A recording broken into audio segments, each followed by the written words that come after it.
Last week sa Pasyal Tayo, we explored the Island of Fire, Camiguin, at inalam natin kung ano-ano nga ba ang pwede nyong mapasyalan dito. And at the same time kung bakit nga ba dumarami ang mga turista sa islang ito. This week, So guys, we are once again right here in Ninoy Aquino International Airport Terminal 3. At ngayong araw na ito ay papasyal tayo sa isa sa mga southern cities of Taiwan. Ito ang Kaohsiung. Tara, samahan niyo ako.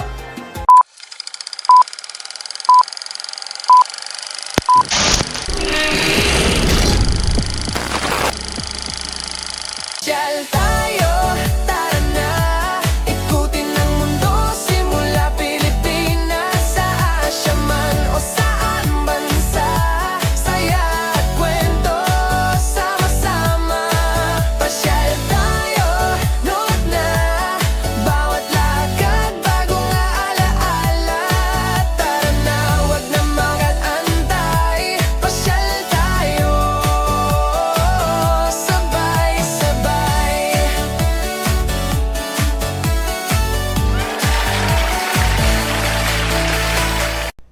another international flight na naman tayo guys.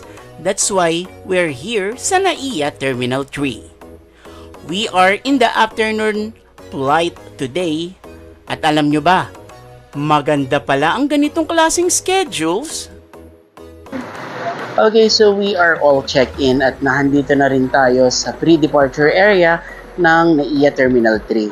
So earlier at around 2 p.m., walang ganong pila ang immigration. So I think yung afternoon flights ang pinaka-the best dito sa NAIA Terminal 3 kasi actually tatlo lang kaming nasa pila. And at from check-in until immigration, until airside, so tumagal lang ng around 10 minutes. O, di ba? Napakabilis. So now, we are waiting for our flight boarding going to Kaohsiung. This afternoon may dalawang flights from different airlines going to Kaohsiung at marami pala ang sumasakay sa rutang ito at karamihan din ay mga foreigner. Well, after a few minutes of waiting, we are up to board our flight. So, okay guys, we are now boarding for our flight going to Kaohsiung. So, this is our aircraft. Mabilis lang ang boarding ng ating flight. Unfortunately, we are not on the window side. But mabilis lang naman ang flight, around 1 hour and 30 minutes. Then, we arrived in the city. Okay guys, so welcome to Kaohsiung, Taiwan. So we have just landed dito sa Kaohsiung International Airport and this is the first time na bibisita tayo dito sa city na ito. But before, I visited Taipei, Taiwan, pero dito sa Kaohsiung, unang beses ko. So this is the arrival area of Kaohsiung International Airport. So ito. Maliit, ngunit maaliwalas ang arrival ng Kaohsiung Airport. At higit sa lahat, malinis. May ilang mga bawal dalhin dito sa Taiwan. Kaya do take note guys dahil malaki sobra ang multa nito.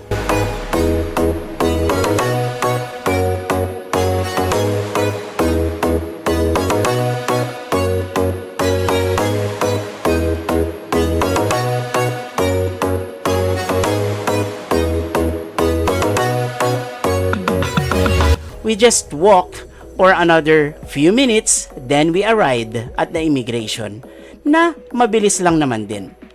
After less than 30 minutes from the boarding, ay narating na rin natin ang arrival area where we had a glimpse of Kaohsiung for the first time. And guys, welcome to Kaohsiung, Taiwan. So, kalalabas lang natin dito sa Immigration and Customs check. At now, let's go to the city.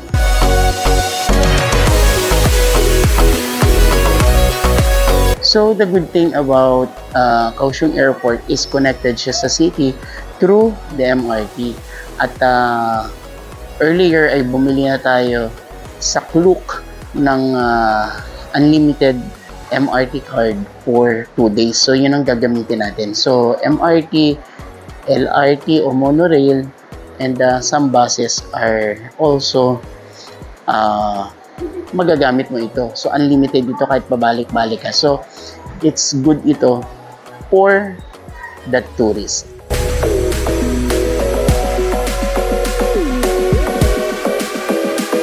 So nakalabas na rin tayo ng Kaohsiung International Airport, and we are going to the MRT station. And sa panahon ngayon, today is February, hindi naman siya ganun kalamig. Sabi kanina sa temperature, it's about 18 degrees. Presko lang siya actually. Hindi ka naman yung giginawin ng sobra. The MRT is just a few hundred meters away from the airport, kaya very convenient. At higit sa lahat, ito ang affordable way to travel to the city. Okay, so ito yung MRT map ng Kaohsiung. So, we are here sa Kaohsiung International Airport Station na yan. Kaohsiung International Airport Station. And we will be going to the Kaohsiung main station. So, dyan tayo nakastay. Very easy pag nakabook na kayo ng unlimited travel ticket, kagaya ng ginawa ko. All you need to do is to scan the QR code, go to the platform, and wait for the train na pagpasok nyo ay malamig, malinis at maluwag. In just about 28 minutes, narating na rin natin ang Kaohsiung Main Station.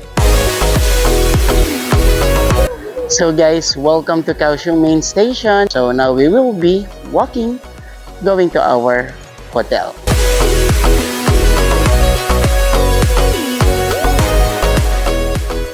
From the station to our hotel is just a short walk away, kaya very convenient. Paglabas natin, una nating naramdaman dito kung gaano nga ba kalamig ang syudad na ito. At grabe, yung mga ilaw at mga dekorasyon sa daan ay nagbibigay ng ganda ng Kaohsiung. Sobrang napakaganda. Our hotel is just opposite of this street. At tingnan naman ninyo. Kaya ko ipinapakita sa inyo ito dahil tingnan naman ninyo, napakamura lang nito ha. Ang ganda, napakalinis, napaka-aesthetic ng design. Makikita nyo, may mga kumikinang-kinang pa. Kompleto na din ang amenities. May free breakfast at free full day snacks. Yan ang estilo ng mga hotel dito sa Taiwan. Kahit saang lugar pa. Before anything else, let's get to know Kaohsiung. Kaohsiung was founded in the 17th century as a small trading village called Tankoya. Then, it was transformed into a major industrial hub. Slowly, this city has transformed into a vibrant modern port city in the southern Taiwan, which then transformed into a cultural center filled with art, large-scale attractions, and scenic coastal scenery.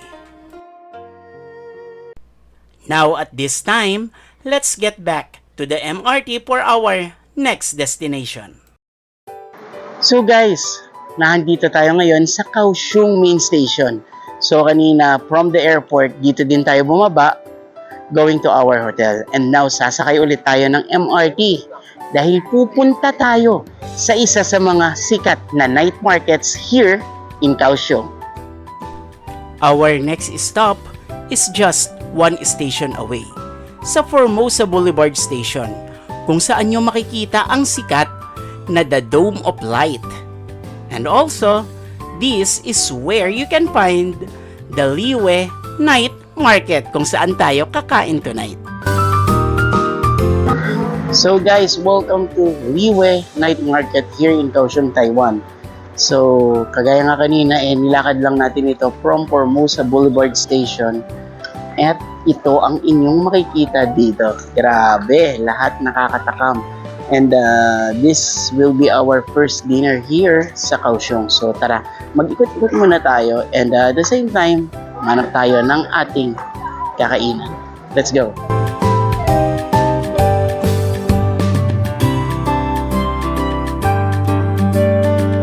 Grabe, ang dami nating nakikita, nakakatakam.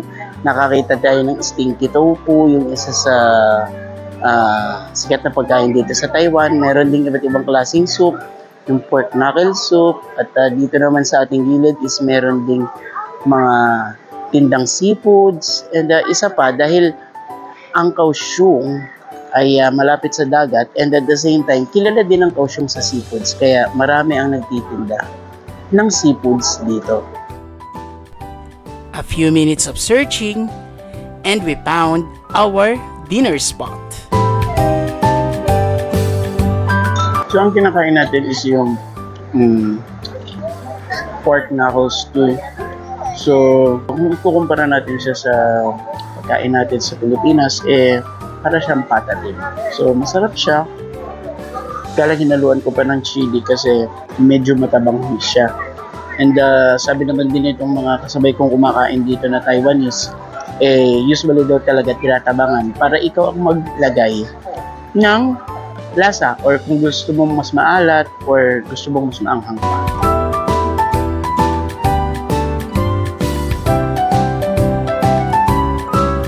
Afterwards ay napahinto tayo dahil nakita natin ang nakakatakam na Taiwanese sausage. So now it's our turn para bumili nitong Taiwanese hotdog, and tinanong tayo kung anong sauce. So marami silang sauce. Ito merong soy sauce, spicy sauce. Pwede mong idagdag lahat. And meron ding side dishes na garlic, ginger, and cucumber. Okay, so now let's try this Taiwanese sausage.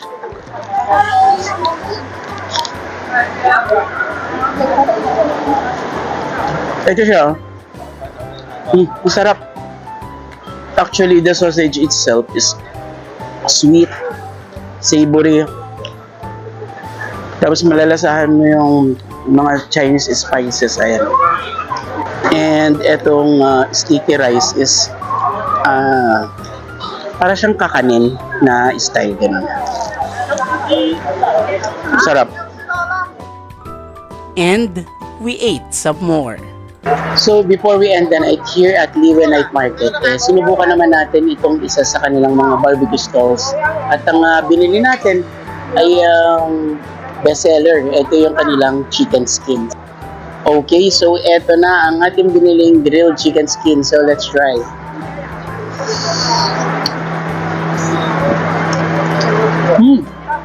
Ang sarap.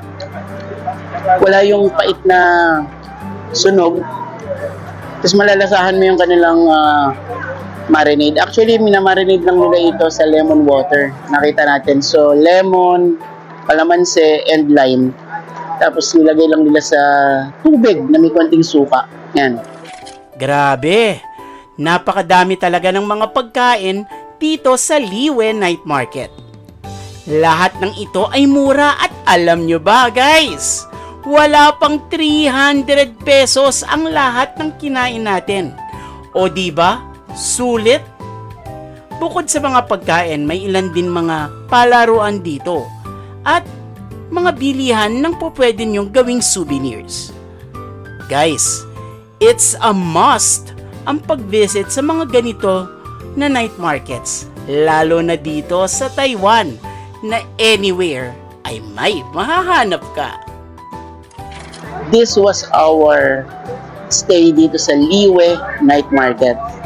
Pero bukas ay pupuntahan pa rin natin ang isang night market dito sa Kaohsiung. At guys, magbabalik po ang pasyal tayo.